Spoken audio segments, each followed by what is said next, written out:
Hi friends, welcome back to my channel. So இன்றைக்கான வீடியோவில் நான் வந்துட்டு ஒரு saree அயனிங் வீடியோ தான் காமிச்சிருக்கேன்.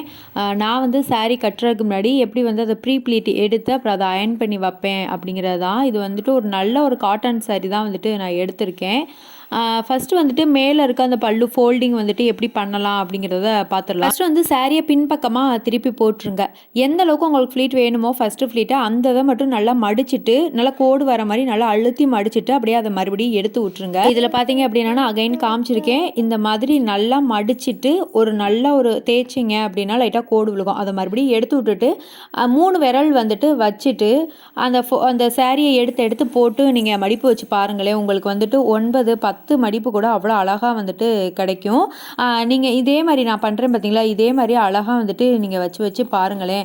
நிறையா மடிப்பு கிடைக்கும். அது மாதிரி சின்ன சின்னதாக அழகாகவும் இருக்கும். இதுவே கொஞ்சம் குண்டாக இருக்கீங்க, நல்லா உடம்பா இருக்கீங்க அப்படிங்கிறவங்க இன்னும் கொஞ்சம் உங்களுக்கு தகுந்தாப்புல பெருசாக வந்துட்டு எடுத்துக்கோங்க. இப்போ பார்த்தீங்க அப்படின்னா எனக்கு கிட்டத்தட்ட ஒரு 9லேருந்து 10 மடிப்பு கிட்ட வந்திருக்கு.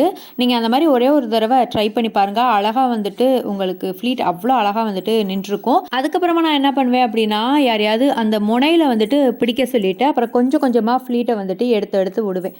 எடுத்து விட்டு அங்கங்கே பின்னு குத்திட்டு நம்ம ஹைட்டுக்கு எவ்வளோ தேவையோ அந்த அளவுக்கு மட்டும் இந்த மாதிரி அழகாக நம்ம எடுத்து விட்டோம் அப்படின்னா அழகாக வந்துட்டு அந்த மடிப்பு எல்லாமே வந்துடும். நான் வந்துட்டு நல்ல ஒரு பியூரான காட்டனில் தான் உங்களுக்கு எடுத்து காமிச்சிருக்கேன். இதுவே வேறு கிளாத்னா கூட கொஞ்சம் ஈஸியாக வரும். இன்னொரு நாளில் வந்துட்டு உங்களுக்கு பட்டு சாரியில் நான் எப்படி எடுக்கிறேன் அப்படிங்கிறதையும் அழகாக காமிக்கிறேன். இப்போ பார்த்தீங்க அப்படின்னா நம்ம இந்த மாதிரி கை வச்சு எடுத்தோம் அப்படின்னா அழகாக அந்த ஃப்ளீட் எல்லாமே வந்துடும். அங்கே ஒரு பின்னை குத்திட்டு நல்லா வந்துட்டு உங்களுக்கு அளவு போதுமான்னு ஃபஸ்ட்டு வச்சு பார்த்துட்டு மேலே வந்துட்டு நம்மளுக்கு அந்த செஸ்ட் பகுதியில் வந்துட்டு எப்படி உங்களுக்கு அந்த அரேஞ்ச்மெண்ட் வேணும் அப்படிங்கிறதெல்லாம் அரேஞ்ச் பண்ணி வச்சுட்டு சாரியை நம்ம எப்படி வியர் பண்ணுவோமோ அதே மாதிரி கரெக்டாக அந்த இடத்துல பின் குத்தி வச்சுட்டு அதுக்கப்புறமா நம்ம கீழே இருக்க அந்த ஃப்ளீட்டை வந்து எடுக்க ஸ்டார்ட் பண்ணலாம். எனக்கு வந்துட்டு இந்த சைடில் பின்னு குத்துறதுமே நான் கிட்டத்தட்ட அந்த கை தூரம் போகிற அளவுக்கு நல்லாவே நான் வந்துட்டு குத்திக்குவேன். அது மாதிரி கொஞ்சமாக எக்ஸ்ட்ரா துணியையும் விட்டுட்டு அதுக்கப்புறம் தான் நான் ஃப்ளீட் எடுக்க ஆரம்பிப்பேன். அப்போ தான் சைடில் அதை இழுத்து கொஞ்சம் லைட்டாக சொருகுனா கொஞ்சம் சைடில் வந்து மடிப்பு வர்றதுக்கு கொஞ்சம் நல்லா இருக்கும். அதனால இப்போ வந்து ஃப்ளீட் உங்களுக்கு எவ்வளோ தேவையோ அதன்படி எடுத்துக்கோங்க. சின்ன ஃப்ளீட்டாக எடுத்தாலும் நல்லா தான் இருக்கும். நான் வந்து கொஞ்சம் பெரிய ஃப்ளீட்டாக எடுத்திருக்கேன். எனக்கு கிட்டத்தட்ட ஒரு 5லேருந்து 6 வந்துட்டு வந்திருக்கு. இது கொஞ்சம் சின்ன சாரீ தான், அதனால தான் இவ்வளோ கம்மியாக வருது. இதுவே நம்ம பெரிய சாரியெல்லாம் எடுத்தோம்னா கிட்டத்தட்ட ஒரு 9, 8 அந்த அளவுக்கு கூட ஃப்ளீட் வரும். இப்போ அதே இடத்துல ஒரு பின் வந்து செக்யூர் பண்ணிக்கோங்க. இப்போ நம்ம வந்துட்டு மேலே இருக்க மடிப்பு அப்புறம் கீழே இருக்க எல்லா மடிப்பையுமே எடுத்து பின் எல்லாமே செக்யூர் பண்ணியாச்சு. இப்போ நான் கீழேயும் அதே மாதிரி அலைன்ஸ் பண்ணி அங்கனக்குள்ள ஒரு பின்னை வந்துட்டு குத்திக்கிறேன். அப்போனா நம்ம அயன் பண்ணுறப்ப கொஞ்சம் ஈஸியாக இருக்கும். அதுக்காக மட்டும்தான் நம்ம இந்த மாதிரி பின் வந்து அங்கங்கே குத்தி வைக்கிறோம்.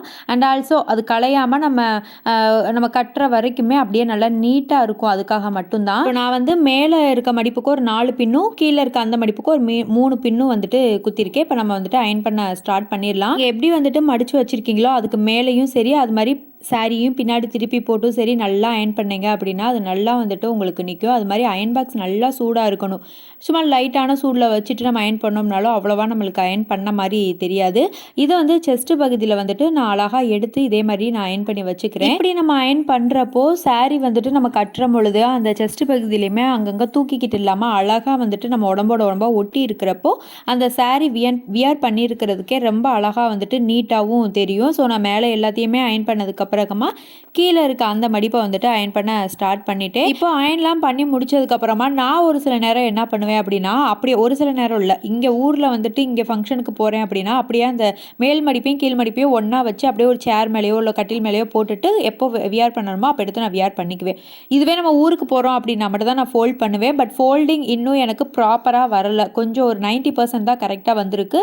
கண்டிப்பாக நான் அதையும் கற்றுக்கிட்டு அதை வந்து தனியாக ஒரு நல்ல ஒரு பெரிய வீடியோவாகவே நான் கண்டிப்பாக போடுறேன். ஸோ இதில் வந்துட்டு நான் எப்படி அயன் பண்ணி சாரியை செட் பண்ணி வைப்பேன் அப்படிங்கிறத உங்களுக்கு காமிச்சிருக்கேன். கண்டிப்பாக உங்களுக்கு யூஸ்ஃபுல்லாக இருக்குன்னு நான் நம்புகிறேன். இதே மாதிரி இன்ட்ரெஸ்டிங்கான இன்னொரு வீடியோவில் நம்ம பார்க்க வரைக்கும் பாய்.